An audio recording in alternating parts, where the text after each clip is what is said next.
Hi hello welcome back my channel. இன்றைக்கி இந்த வீடியோவில் நம்ம ரொம்பவே சாஃப்ட் அண்ட் ஹெல்த்தியான பனானா கேக் எப்படி செய்கிறதுன்னு பார்க்கலாம்.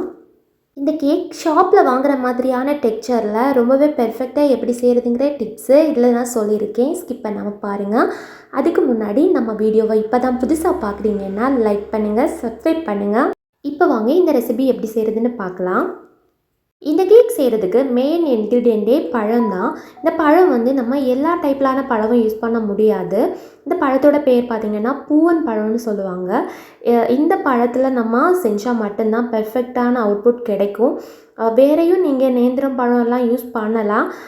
பட் அதோட டேஸ்ட் எக்ஸாக்டாக இருக்காது.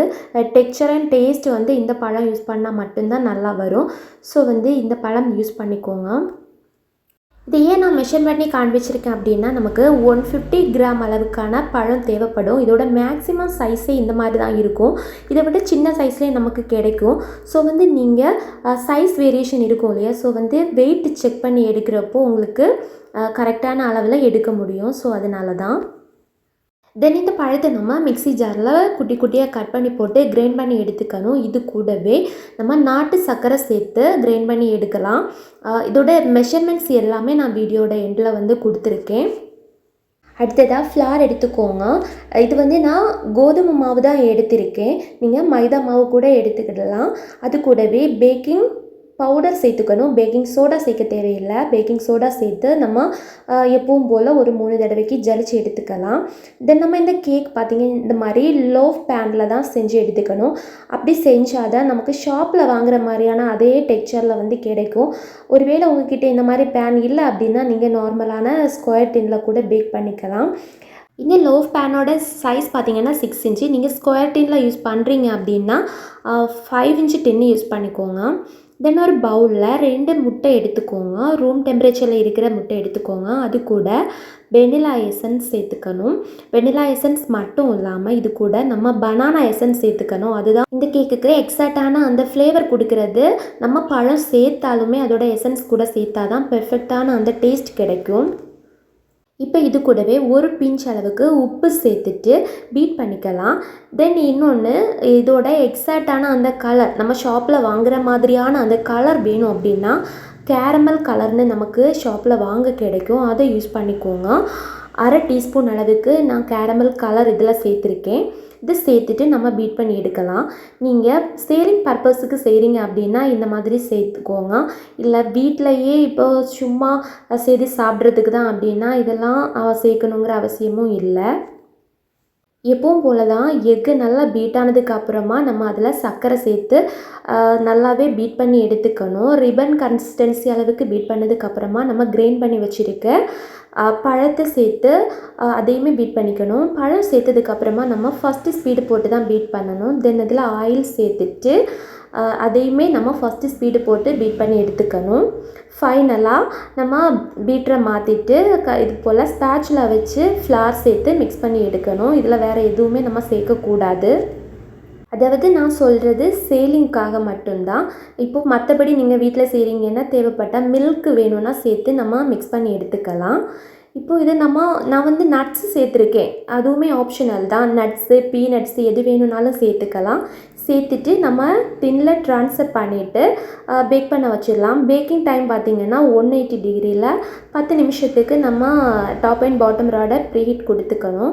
தென் பேக்கிங் டைம் 35 மினிட்ஸ் கொடுத்துக்கோங்க. இதில் லாஸ்ட்டு 10 மினிட்ஸ் மட்டும் டாப் அண்ட் பாட்டம் ராடு வச்சுக்கோங்க. ஃபஸ்ட்டு 25 மினிட்ஸுக்கு பாட்டம் ராடு மட்டுமே நமக்கு தேவை. அந்த டைமில் பார்த்திங்கன்னா 170 டிகிரி டெம்பரேச்சர் வைக்கணும். ஆக்சுவலாக நான் இதில் அந்த டெம்பரேச்சரை மாற்றலை. அது இப்படி மிஸ் ஆகிடுச்சு. ஸோ அதனால் என்ன ஆச்சு அப்படிங்கிறதையுமே நான் இந்த வீடியோவில் உங்கள்கிட்ட ஷேர் பண்ணிக்கிறேன். ஸோ பேக்கிங் டைம் கொடுக்குறப்போ 170 டிகிரி டெம்பரேச்சரில் 25 மினிட்ஸுக்கு பாட்டம் ராடு மட்டும் கொடுத்துக்கோங்க. Last 10 minutes top and bottom rod ரெண்டுமே கொடுத்துக்கலாம். இப்போ பார்த்தீங்கன்னா தெரியும், இந்த கேக் ஒரு சைடு கொஞ்சம் நல்லா பேர்ன் ஆன மாதிரி ஆயிடுச்சு. பட் டேஸ்ட்டெல்லாம் ரொம்ப சேஞ்ச் ஆகலை. இது எதனால் இப்படி ஆயிடுச்சுன்னா, நான் சொல்லியிருப்பேன் இல்லையா, நான் அந்த டெம்பரேச்சரை சேஞ்ச் பண்ணலை. 180 கொடுத்து வச்சுருந்தேன். ஸோ அந்த இடத்துல நம்ம 170 கொடுக்கணும். கொடுத்துருந்தா கரெக்டாக இது கிடச்சிருக்கும். பட் ரொம்பலாம் கறிகள்ல கொஞ்சமாக கலர் சேஞ்ச் ஆகிடுச்சு, அதுவும் ஒரு சைடாக மட்டும்தான். இப்போ இந்த கேக்கோட டெக்ஸ்சர் பாருங்கள். இந்த புட்டிங்கெல்லாம் செய்கிறப்போ எப்படி அந்த குளு குளுன்னு ஒரு டெக்ஸ்சரில் இருக்கும், அதே போல் இருந்துச்சு. இதில் நம்ம பழம் சேர்த்துருக்கோம் இல்லையா, அதனால தான். ஸோ ரொம்பவே டேஸ்ட்டும் ரொம்ப சூப்பராக இருந்துச்சு. கண்டிப்பாக ட்ரை பண்ணி பாருங்கள். இந்த கேக்கில் நான் வீட் ஃப்ளார் தான் யூஸ் பண்ணியிருந்தேன். நிறைய பேருக்கு டவுட் வரலாம், வீட் நம்ம சேர்க்குறப்போ அது சாஃப்டாக வருமா அப்படின்னு.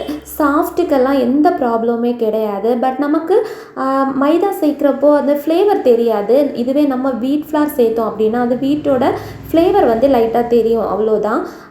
மற்றபடி டெக்ஸ்சர், டேஸ்ட் எல்லாமே ரொம்ப சூப்பராக இருக்கும்.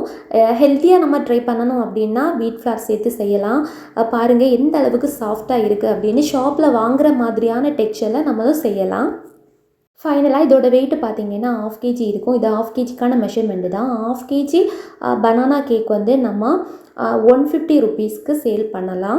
நான் இதை 8 பீசஸாக போட்டு எடுத்துக்கிட்டேன். மேக்ஸிமம் 10 பீசஸ் வரைக்கும் இந்த டின்னில் நம்ம போட்டு எடுத்துக்கலாம். இதுவே நீங்கள் ஸ்கொயர் டின்னில் செய்கிறீங்க அப்படின்னாலும் அதை சென்டரில் கட் பண்ணிவிட்டு 2 சைடுமா நீங்கள் பீசஸ் போட்டு எடுத்துக்கலாம்.